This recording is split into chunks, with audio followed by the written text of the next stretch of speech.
À 13 ans, c'est là qu'on a commencé à contrôler, à me mettre vraiment sur une balance puis à s'assurer que le chiffre était toujours à 97 livres.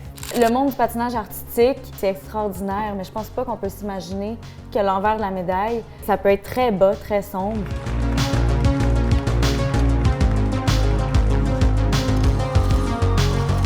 Il y a 2 ans, j'ai co-réalisé un documentaire sur le milieu du patinage artistique et j'ai rencontré plusieurs anciens Olympiens.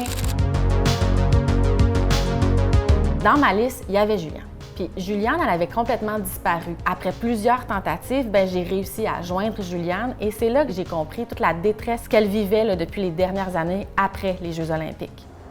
Ils m'ont raconté que Juliane avait fait 3 commotions cérébrales en 1 an et qu'elle a toujours des séquelles.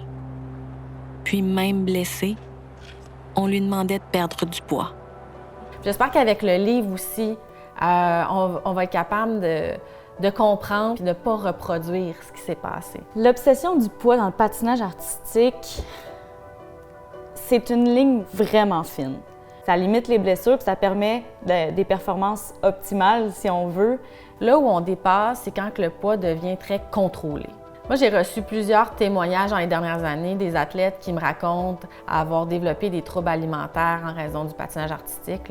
Le constat était qu'il y avait vraiment un climat malsain. C'est mon entraîneur qui a déterminé le chiffre de 97 livres et 102 livres. Plus je m'approchais des Jeux olympiques, plus la pression sur le poids était lourde.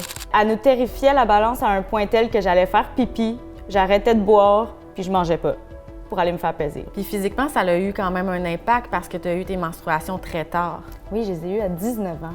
C'est ça qui a été le plus difficile parce qu'au final, je faisais très attention, je suivais mes plans de nutrition, j'ai changé plein de fois de nutritionniste parce qu'elle trouvait que les résultats n'étaient pas assez rapides. Mon entraîneur, elle pointait des parties de mon corps, les bras, pour que ce soit affiné, que ce soit plus découpé, puis elle stickait là-dessus. Je me dis, elle a raison.